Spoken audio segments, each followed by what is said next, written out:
Welcome back, everyone. If you're the kind of person who craves the absolute truth behind closed doors, well, you are in the exact right place. Today, we're tearing into a seriously fascinating and honestly highly dramatic case study about corporate ethics based on source clip 027.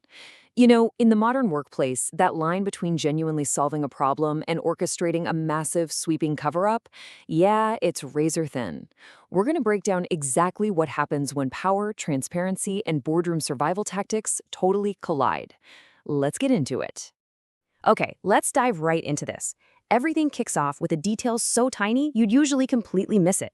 Imagine this, a boardroom door left unlatched for exactly 30 seconds. Just half a minute. But that was all it took. A senior executive named Victor, fully believing he was in a private, secure space, uttered a terrifying directive. He said, "We contain Maya first, then the evidence." Wow. It wasn't about figuring out what went wrong, right? It was entirely about controlling the people first and managing the facts later. That one unlatched door literally became a window, totally exposing the true priorities of those in power. To understand exactly how this scandal unravels, we'll walk through 6 parts: the open door, the cover-up strategy, ethical evidence, the psychological trap, independent power, and finally, lessons learned.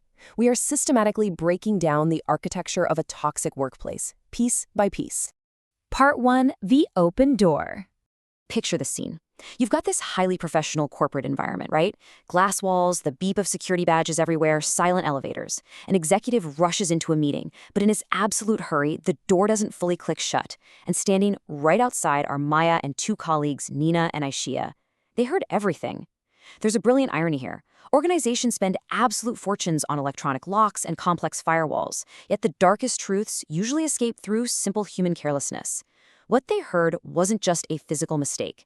It was an accidental moment of pure transparency, confirming that leadership's absolute top priority was protecting their own power. The mask totally slipped. Part 2, the cover-up strategy. So the damage control machine spins up immediately. Enter an IT audit specialist named Jordan Price. Using his completely legitimate system access, Jordan stumbles across the agenda for an emergency executive meeting. And what he finds? It is definitely not a roadmap for fixing a mistake. It's a perfectly crafted script for burying it. And this brilliantly illustrates the divide between a healthy corporate culture and a deeply toxic one. Look, a healthy response involves immediate internal correction, clear accountability, and a genuine apology. But Victor's playbook? Totally different. He was hyper-focused on reputational risk, containing the employees, managing client exposure, and drafting slick public press lines. It's the dark art of using highly professional language to camouflage a cover-up. Jordan Price actually summed up the situation perfectly. He said, "They did not schedule accountability. They scheduled damage control." To make matters even worse, Maya's colleague Aisha noticed this glaring detail about the document sequence. The external press releases were drafted and finalized before anyone had even considered writing an internal apology.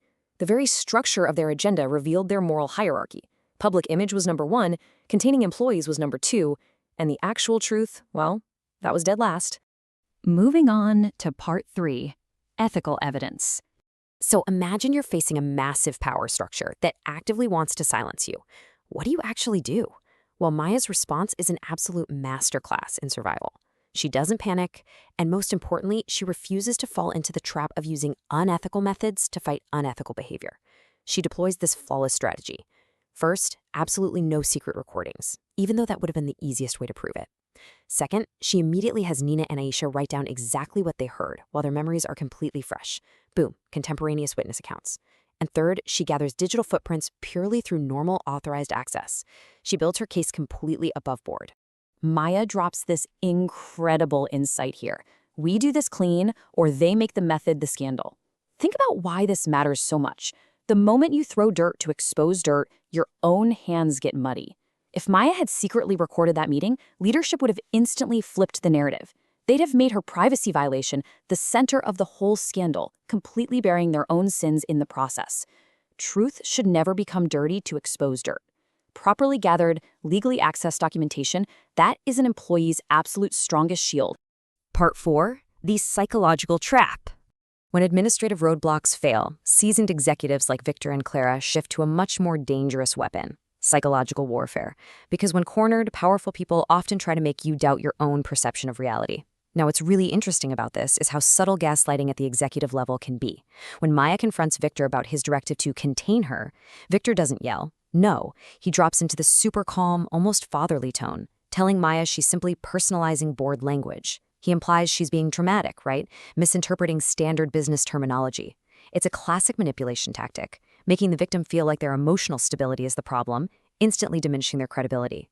But Maya fires back, rightly pointing out that using her actual name isn't generic business terminology. Then Clara steps in with a different angle, demanding Maya show restraint and loyalty for the good of the company. And Maya delivers this brilliant response: "I can be composed without being complicit." Guys, this is a massive career lesson. Far too many great employees swallow their integrity because they confuse professionalism with unconditional obedience. You can absolutely be professional, polite, and restrained without ever erasing your boundaries or surrendering to something you know for a fact is wrong. Part 5. Independent Power. With internal management hopelessly compromised at this point, the story hits its climax. Because a corrupt internal system can really only be broken by external, independent intervention.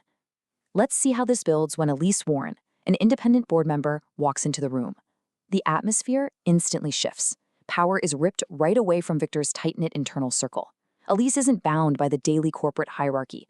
She's not there to listen to endless excuses about internal processes or get lost in corporate jargon.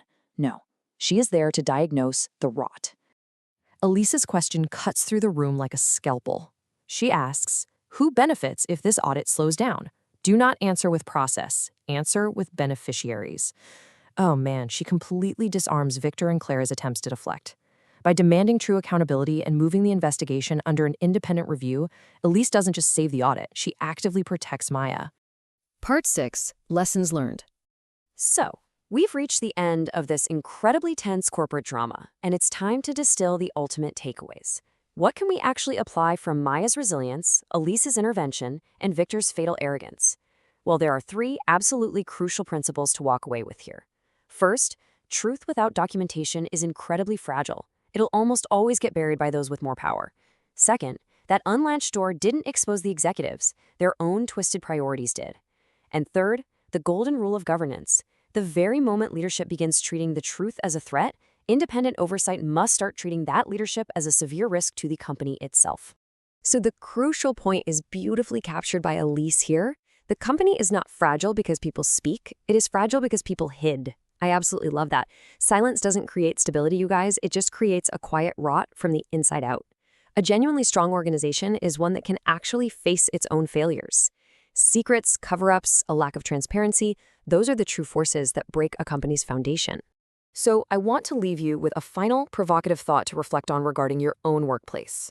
If your company's boardroom door was left unlatched, what truth would walk out?